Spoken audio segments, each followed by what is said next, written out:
21 ans après son frère fidèle, Raúl Castro est donc en visite d'État de 2 jours en France. On va pouvoir peut-être découvrir les images en direct. Il est en ce moment avec François Hollande dans évidemment les salons de l'Élysée. Les deux hommes qui sont très entourés. On en parle avec vous.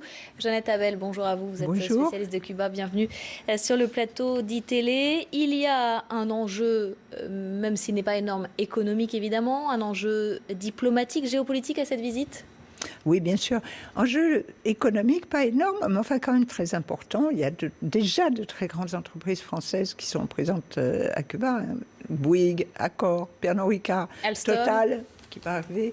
Et le problème est que le laps de temps entre le moment où les entreprises américaines vont pouvoir arriver, ce qui n'est pas le cas pour l'instant, puisque le Congrès bloque. Le Congrès américain bloque la levée de l'embargo, mais le laps de temps entre ce moment-là et aujourd'hui peut être relativement court.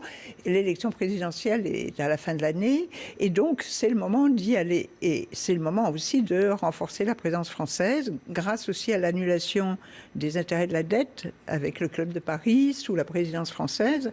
Donc il y a beaucoup de monde qui se bouscule. Il y avait Sigmar Gabriel, vice-chancelier allemand, la semaine dernière, qui était à Cuba. Les Espagnols, les Chinois, les Vénézuéliens, les Latino-Américains, les Britanniques, évidemment, ça fait les Russes, ça fait beaucoup de monde sur place, et donc tout le monde se dépêche un peu. Enjeu économique, enjeu évidemment diplomatique aussi, géopolitique. Oui, géopolitique. N'oublions pas qu'il y a dans la mer des Caraïbes les Antilles françaises, la Guadeloupe, la Martinique, la Guyane, et surtout que Cuba, et on ne le sait pas assez, a un prestige, une influence en Amérique latine très importante. C'est une porte d'entrée sur le continent latino-américain, et c'est ce que Obama avait compris d'ailleurs quand il a restauré les relations diplomatiques. Entre les deux pays. Les deux pays. Alors, il n'y a pas qu'à Cuba qu'on se presse. Il y a aussi ce soir à l'Élysée pour ce dîner d'État. Vous serez d'ailleurs, vous, Jeannette Abel, dîner d'État en l'honneur de Raúl Castro. On a l'impression que c'est vraiment l'endroit où il faut être ce soir. Il y aura des personnalités du monde de la culture, des personnalités économiques, un casting très éclectique. Pourtant, Raúl Castro est quand même considéré encore comme le dirigeant d'un régime, si ce n'est dictatorial, au moins autoritaire. Malgré tout, c'est la personne avec qui on veut dîner ce soir. Écoutez, c'est vrai que Cuba est à la mode en ce moment, mais que beaucoup de monde, les défilés diplomatiques sont absolument incessants, mais il y a une longue tradition quand même, cette tradition culturelle, cette tradition des liens, en particulier entre la France et Cuba, c'est une tradition importante. Rappelons Victor Hugo et Heredia, mais il n'y a pas Alejo Carpentier aussi, les peintres aussi qui ont souvent été entre les deux pays, et Wilfredo Lam et quelques autres encore plus connus. Donc il y a quelque chose d'historique, quelque chose de partagé entre ces deux identités nationales, et un sentiment un peu commun, une filiation en quelque sorte qui parfois a été inégalement ressentie, mais qui l'est davantage maintenant, et tout le monde se dit, il faut aller voir ce pays un peu étrange, ce pays petit de 11 millions d'habitants et qui occupe une place internationale tellement importante.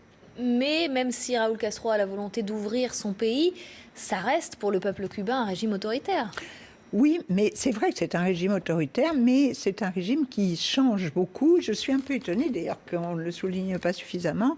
C'est un régime qui change sur le plan économique, bien sûr, et d'abord sur le plan économique, mais c'est un régime qui est en train de changer sur le plan politique. Alors bien sûr, il n'y a pas un changement radical des structures politiques, mais il y a un changement.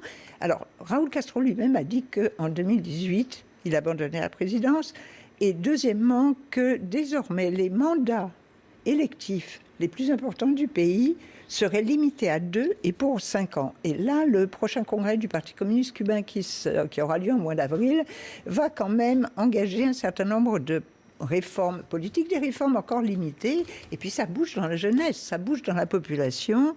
L'accès à Internet est toujours très limité, mais il existe maintenant, il y a des spots Wi-Fi dans de nombreux endroits, les jeunes se précipitent aussi, et donc il y a un climat de changement et une tolérance, on va le dire comme ça, une tolérance qui n'existait pas auparavant, et qui se manifeste sur le plan artistique, culturel et littéraire aussi.